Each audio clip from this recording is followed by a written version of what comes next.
Here I show you some folds of Makita plunge sew. What brand?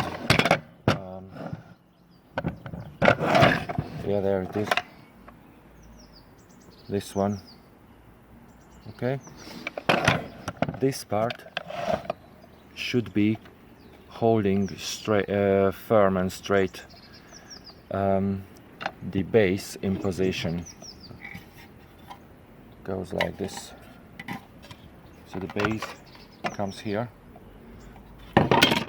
This part and this part, both of them, are responsible for keeping them on their place. Okay, so look at this position. This is not this is loose. This is not firm. It's not in one position. Actually, you can look it closer. You can fix it. I'm pushing it up now. I'm tightening the screw. I don't know if you can see that tiny little gap there. So you can fix it this position. I'm loosening the screw. It's already fell down, and I can fix it in the other position. If I'm just making the screw a bit loose, this whole thing moves like hell.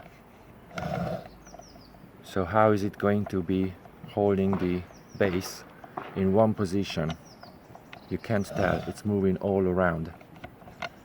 This little pin, these two little pins are smaller than these notches, so it will be moving all the time. So that means you won't be able to set it twice into the same position, because it just happens on chance in which position will you lock it.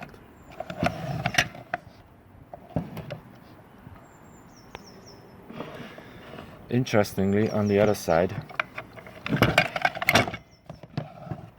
this thing is a bit more precise, but I wouldn't say this is precise, because you can move it by hand a bit. It doesn't feel firm. Okay, I'm tightening the screw a bit more, just so that I can still move it. Okay, this thing still moves. That's not in a firm position as well, or either, I should say. The depth adjustment. I've already fitted a separate piece in here to help on this fault, because what it points out by factory is not the depth that you will get. It's just wrong.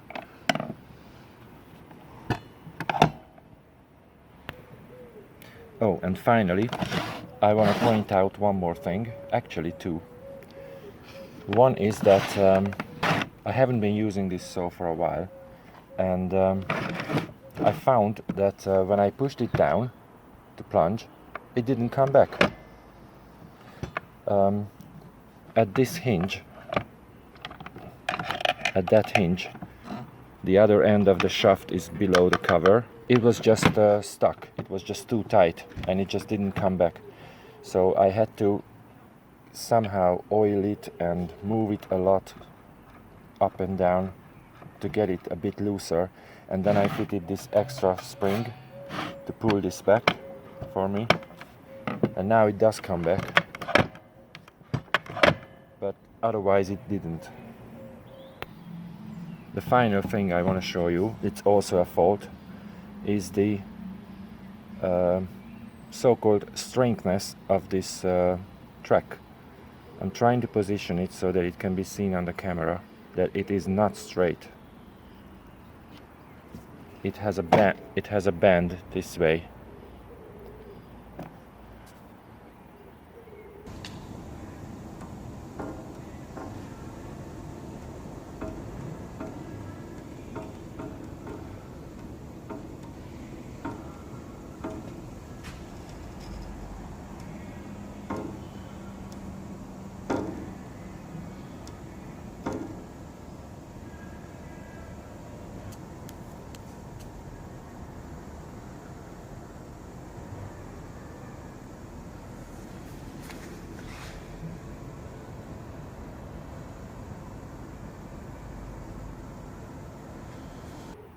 This is how it came. So I applied for another to replace it, and they did replace it for me without a question. Didn't ask this one to give back. But still, a track should be straight, not bent. And also, what's happening there? Why is it coming off and making a bump? That's ridiculous.